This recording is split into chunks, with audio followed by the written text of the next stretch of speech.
இன்று அதிகாலையில் நாம் பரிசுத்தரின் வார்த்தையை நாம் தியானிக்க இருக்கிறோம். இந்த நாளிலே கூட ஏசாயா எழுதின தீர்க்க தரிசன புத்தகம் 48வது அதிகாரம் 10வது வசனம். இதோ உன்னை புடமிட்டேன்.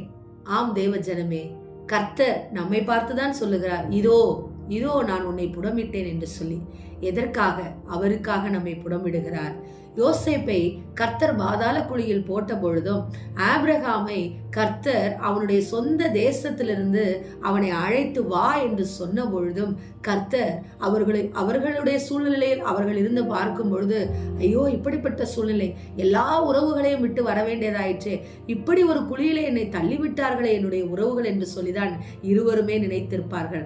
ஆனால் இந்த புடம்போடுகிற வேளையிலே அவர்கள் அந்த புடம்போடுகிற அந்த காரியத்தை அனுமதித்து நிமித்தமாக என்ன நடந்தது?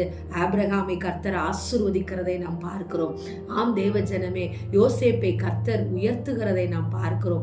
இன்றைக்கும் உங்கள் வாழ்க்கையிலே நீங்கள் புடம்போடு கர்த்தரால் சிட்சிக்கப்பட்டு கொண்டிருக்கிறனே, பாடுகளுக்கு மேல் பாடுகள் என் வாழ்க்கையில் இருக்கிறதே என்று சொல்லி நீங்கள் அழுது புலம்பிக் கொண்டிருக்கிறீர்களா?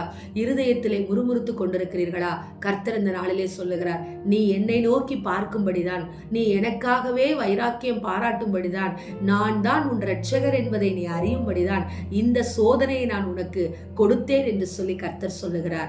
ஆம் தேவஜனமே, நாம் வேலை செய்கிற ஸ்தலங்களிலே சோதனை இல்லாமல் இருந்தால் வேலை மிகவும் பிரமாதமான வேலை என்று சொல்லுவோம். சோதனைகள் வரும்பொழுதுதான் கர்த்தாவே ஏன் இந்த சோதனை என்று சொல்லி கேட்போம். குடும்பத்திலே சமாதான குறைவு வரும் பொழுதுதான், சந்தோஷ குறைவு வரும் பொழுதுதான், நாம் எதிர்பார்த்த காரியங்கள் நடக்காமல் இருக்கிற பொழுதுதான் நாம் தேவ சமூகத்திற்கே நாம் செல்லுகிறவர்களாய் இருக்கிறோம்.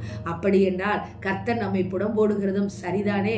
எனவே இந்த நாளிலே முறுமுறுக்காதபடிக்கு, சஞ்சலப்படாதபடிக்கு, கர்த்தாவே ஸ்தோத்திரம் என்று சொல்லி, என்னை புடமிடும் ஆண்டவரே நான் பொன்னாக துலங்குவேன் என்று சொல்லி யோபு சொன்னது போல சொல்லுங்கள். கர்த்தர் உங்களையும் ஆசீர்வதிப்பார் இரட்டத்தனையாக. ஆமென். ஸ்தோத்திரம். எங்களை நேசிக்கிற எங்கள் நல்ல தகப்பனே, இந்த நாளிலே நாங்கள் கேட்ட வார்த்தையின் பிரகாரமாக இதோ நான் உன்னை புடமிட்டேன் என்று சொன்னவரே ராஜா, எங்களை புடம்போடுகிற வேலையிலே அப்பா நாங்கள் உம்மை நோக்கி பார்க்கும்படியாக, எங்கள் கண்களும் கைகளும் உம்மை நோக்கி இருக்கும்படியாக, எங்கள் சிந்தனைகள் உம்மை நோக்கி இருக்கும்படியாக நாங்கள் இந்த வேலையிலே ஜெபிக்கிறோம் ஐயா. உம்மை விட்டு விலகாதபடிக்கு ஆண்டவரே அப்பா, உம்முடைய சமூகத்தை விட்டு நாங்கள் எந்த நாளும் அப்பா மனிதர்களையோ மற்ற காரியங்களையோ பார்க்காதபடிக்கு ஆண்டவரே எங்கள் கண்களை நேராக்கும், எங்களை புடமிடும் என்று சொல்லி இந்த நாளை தொடங்குகிறோம். எங்களை பொன்னாக மாற்றப் போகிறதற்காய் நன்றி ராஜா.